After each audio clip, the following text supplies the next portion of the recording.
about ourselves that we don't like, but I've never thought about what I don't like about Cordelia, because it was a journey that got her where she needed to be. In the end, how can we ever loathe that bit? And also, I think as an actor, to kind of piggyback on what he was saying before, like he was the biggest advocate of William. I think that no matter how unlikable your character is, you have to find the love in that character. You have to find something lovable about them to portray them. Mm-hmm. You have to, understand them. And I always used to say, Cordelia's not a bitch, she's just misunderstood. And I said that not because, she didn't have her moments, but it truly was, a product of her, and she wasn't hurting anybody, but like her words hurt, and words matter, right? But she learned over time.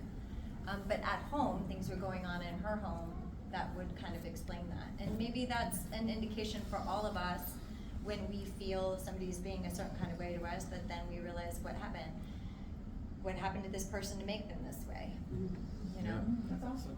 Yeah, that's a very good answer. That's exactly it. Because I play a lot of villains, and I've got to understand that person and be like, actually, they have a point, man. You know what? When you think of it a certain way, they're right.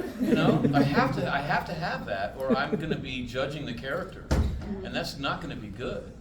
You have to be clear on your point of view. Yeah, like I had this audition for this pilot, and it was like Drew Goddard wrote it. Like it was really good, Okay. And like it was a good role and everything. And I hated that guy, and I had to call my agent and be like, I want to kill him. He's such a son of a God. And I said, I gotta pass. I'm not the guy. I can't find that thing where I can climb behind his eyes. I'm just repulsed by him so much, So I will say that the big challenge for Spike initially was that he was having a blast slaughtering people. And that's just morally not where I was at the time.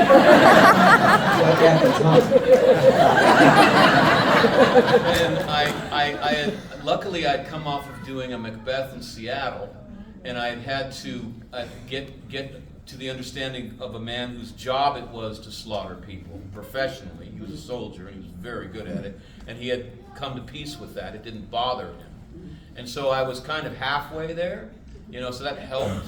And then when I got there, it was so fun. Just to throw away all morality and just, I'm free, it was liberating in a very scary way. But I absolutely agree with you. It's just antithetical to a good actor's perspective to think of what I don't like about the character.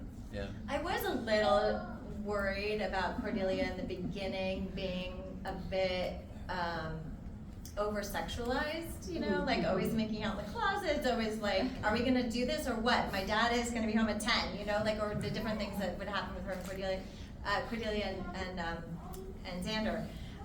And I did say something at one point to Greenwald. I said, like, what's the deal? Why is she so sex crazy? It feels like she's always like pulling him into the closet, like, is there something I need to know? Like, what? I don't really love this about my character. I don't like how she's, not so much that I had a moral problem with her doing that. I think that's amazing that she knew what she wanted and she was like, we're doing this. But I wasn't sure how I felt about the character coming across like that. Like, what's the destination here? Where are we going with this? Like, what's this about? Is she just a hoe? Like, what's the deal? And he's like, she gets around.